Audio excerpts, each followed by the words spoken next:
दोस्तों टाटा स्टील की बात करें तो इसने लोगों के सारे भ्रम को तोड़ दिया। यानी जब रिजल्ट आया उसके बाद में सब कहने लगे कि ये स्टॉक तो अब गया, इसकी प्राइस 90 हो जाएगी, कुछ लोग कह रहे थे कि इसकी प्राइस तो 80 हो जाएगी।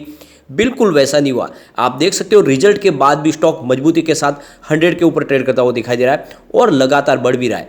तो एक बात तो आप समझ सकते हो कि टाटा स्टील बहुत मजबूत है।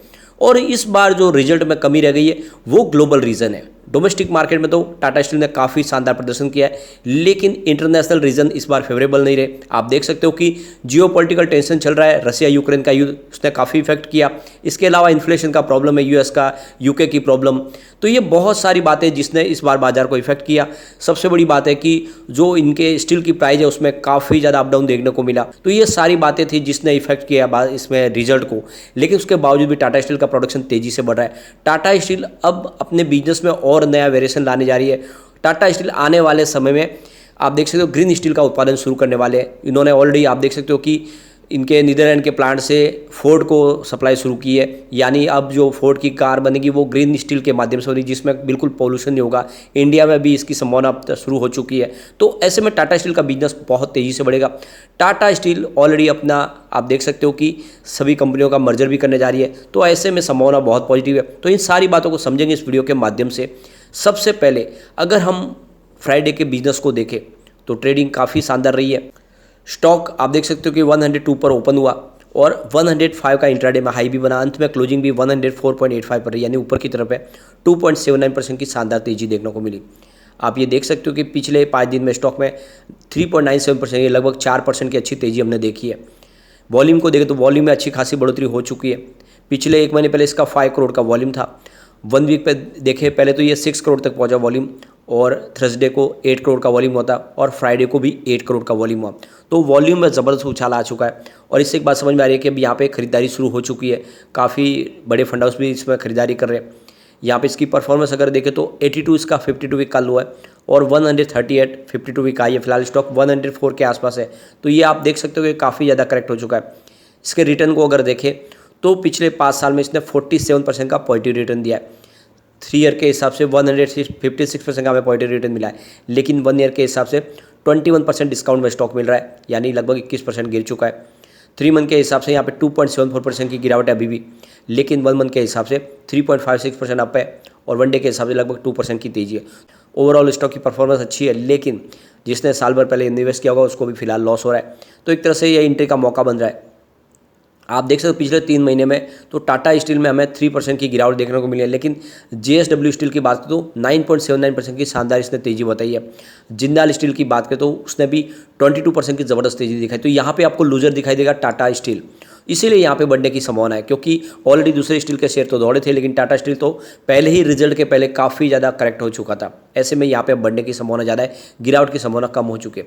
अब यहाँ पे एक बहुत बड़ी अपडेट निकल के आ रही है, जैसे कि BSE 100 में जो इन्वेस्टमेंट करते हैं उसमें रिटेल इन्वेस्टर का जो हिस्सा है वो 5 कंपनियां जो सबसे ऊपर है टॉप में, उसमें 5 में से 4 कंपनियां टाटा ग्रुप की है। और स्पेशली आप देखें तो टाटा स्टील, जिसमें रिटेल इन्वेस्टर ने इस बार जम के खरीदारी की है।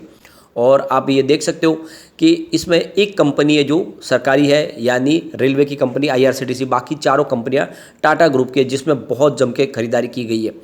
तो यहाँ पे अगर आप देखें तो BSE टॉप 100 में से जो सबसे ज़्यादा इन्वेस्टमेंट हुआ है वो है टाटा मोटर्स DVR में, जहाँ पे 28.37% की होल्डिंग ली गई है। काफ़ी शानदार, ये 30 सितंबर का डाटा है। इसके बाद में जो सेकंड नंबर है वो है टाटा पावर का। टाटा पावर में 24.2% की ज़बरदस्त होल्डिंग उठाई गई है, काफ़ी ज़बरदस्त खरीदारी की गई है। उसके बाद में जो तीसरा नंबर है वो IRCTC का है, ये सरकारी कंपनी है रेलवेज़ की। इसने 19.81% की होल्डिंग अकेली स्मॉल इन्वेस्टर ने उठाई है, तो काफ़ी बड़ा निवेश किया है। और जो चौथा नंबर निकल के आ रहा है वो टाटा स्टील का है, जहाँ पे 19.57% की होल्डिंग है, जिसमें इन्वेस्टर ने जम के खरीदारी की है। तो यहाँ पे आप देख सकते हो कि टाटा स्टील चौथे नंबर पे, जिसमें BSE टॉप 100 में आप देख सकते हो बहुत बड़ा निवेश आया है। और जो अंतिम है वो है टाटा कंज्यूमर, जिसमें 19.47% की होल्डिंग देखने को मिल रही है। तो इन कंपनियों में सबसे बड़ा इन्वेस्टमेंट है, जिससे आप समझ सकते हो कि लोगों की पसंद बन चुका है टाटा स्टील। और आने वाले इसमें डेफिनेटली यहाँ पे अच्छी तेजी आती हुई दिखाई देगी। वैसे अगर आप देखें तो JM फाइनेंशियल सर्विस ने भी यहाँ पे बाय की कॉल दी गई है, और उनके हिसाब से टाटा स्टील में आपको इन्वेस्टमेंट करना चाहिए। और उन्होंने जो इसका टारगेट दिया वो 125 का, वो काफ़ी ज़्यादा बुलिश है। वो आने वाले समय डेफिनेटली ये टारगेट अचीव हो सकता है। इसके अलावा देखें तो BOB कैपिटल मार्केट्स ने भी इसमें टाटा स्टील में खरीदारी की सलाह दी है। वो बुलिश है टाटा स्टील को लेकर, और उनके हिसाब से इस लेवल से 25% की हमें आगे तेज़ी देखने को मिल सकती है। उन्होंने जो इसका टारगेट सेट किया वो 125 का। तो कुल मिला के आप देख सकते हो कि ये दूसरे ब्रोकेज हाउस है जिसने काफ़ी शानदार यहाँ पे टारगेट दिया है। इसके बाद में हम देखें तो ICICI डायरेक्ट, जिन्होंने 110 का टारगेट दिया है। ICICI डायरेक्ट का कहना है कि इस बार रिजल्ट में भले ही थोड़ी सी कमी रह गई है, लेकिन उसके बावजूद बिजनेस काफ़ी अच्छा है। डोमेस्टिक मार्केट में काफ़ी शानदार प्रदर्शन किया, इस वजह से आने वाले समय इसकी प्राइस 110 तक आराम से जा सकती है। तो यहाँ पे आप देख सकते हो 110 का टारगेट देखने को मिला है। लेकिन एक ब्रोकरेज हाउस है जो इसको लेकर अभी भी आप देखो तो बेयरिश बने हुए हैं, और वो है मोतीलाल ओसवाल। उनके हिसाब से इसकी प्राइस 94 तक जा सकती है, और उनका कहना है कि इस बार रिजल्ट में काफ़ी कमी रह गई है और जियोपॉलिटिकल टेंशन बने हुए हैं। ऐसे में आने वाले समय में इसमें गिरावट की संभावना बनेगी, और उनके हिसाब से यहाँ पे सेल की रेटिंग है, क्योंकि जो टारगेट है वो 94 का है, लेकिन आप देख सकते हो कि प्राइस ऊपर की तरफ जा रही है। यहाँ पे एक और रिपोर्ट निकल के आ रही है, ये कह रही है कि डोमेस्टिक मार्केट में स्टील प्रोडक्शन की गति और अब बढ़ेगी, क्योंकि एक तो कमर्शियल व्हीकल है उसमें तेज़ी आनी शुरू हो गई है। इसके अलावा कंस्ट्रक्शन का कारोबार फिर से शुरू हो चुका है। ऐसे में आने वाले समय स्टील सेक्टर को इसका बेनिफिट मिलेगा और स्टील सेक्टर में फ़ायदा होगा। तो आप समझ सकते हो टाटा स्टील को इसका बहुत सारा फ़ायदा होने वाला है आने वाले समय में। यहाँ पर आप देख सकते हो इसके शेयर होल्डिंग पैटर्न में कि आपको इस बार गवर्नमेंट की होल्डिंग बढ़ती हुई दिखाई देगी। ये आंकड़ा काफ़ी शानदार है। यहाँ पर अगर प्रमोटर की बात करें तो 33.92% की होल्डिंग है। अगर हम FI की बात करें तो FI की होल्डिंग आप देख सकते हो इस समय 21.52 के पास में है। तो आप ये देख सकते हो पिछले क्वार्टर से होल्डिंग आपको थोड़ी सी कम होती हुई दिखा देगी, क्योंकि जून क्वार्टर में उनकी 21.95% की होल्डिंग थी। मामूली होल्डिंग FI की घटी है। DI की बात करें तो उनकी भी होल्डिंग आपको थोड़ी सी कम होती हुई दिखाई देगी। 19.01% की होल्डिंग थी जून क्वार्टर में, फिलहाल 18.17% की होल्डिंग है। यहाँ पे गवर्नमेंट की होल्डिंग जो 0.10% थी, उस बार ये गवर्नमेंट ने इस बार 0.16% कर लिया, तो सरकार ने यहाँ पे अपनी होल्डिंग को बढ़ा दिया। जनरल पब्लिक की बात करें उनकी होल्डिंग आपको बढ़ती हुई दिखाई देगी। 25.02% की होल्डिंग थी, वो 26.23% हो गई है। कुछ बड़े म्यूचुअल फंड जिसने इस बार निवेश किया आप देख सकते हो, Aditya Birla SL flexi cap ने यहाँ पे 376 करोड़ रुपये का इन्वेस्टमेंट करके 2.39% की होल्डिंग ली है। मीरे एसेट एमर्जिंग ब्लू चिप ने 340 करोड़ रुपये का इन्वेस्टमेंट किया है, 1.48% की होल्डिंग ली है। मीरे एसेट लार्ज कैप ने यहाँ पे 320 करोड़ रुपये का इन्वेस्टमेंट किया है, 0.97% की होल्डिंग ली है।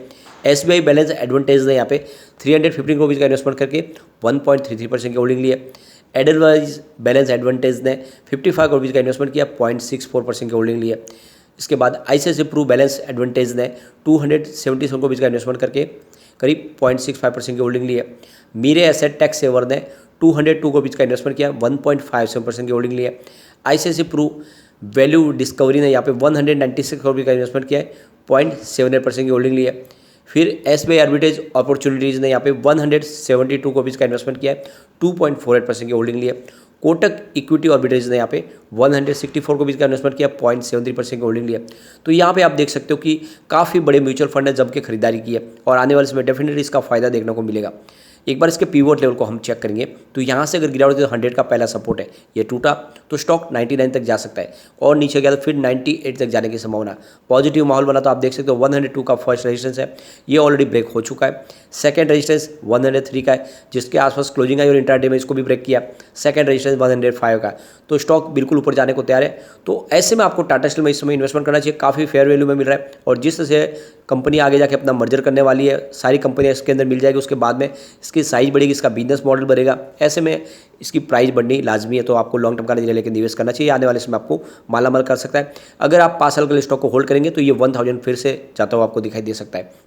लेकिन फ्रेंड, कोई भी इन्वेस्टमेंट करने से पहले अपने फाइनेंशियल एडवाइजर से बारे ले ले या अपना खुद का रिसर्च करें, क्योंकि मैंने वीडियो आपके एजुकेशनल पर्पज़ के लिए ही बनाया। वीडियो पसंद आए तो लाइक शेयर जरूर कीजिए और चैनल को सब्सक्राइब कर दीजिए। Thank you.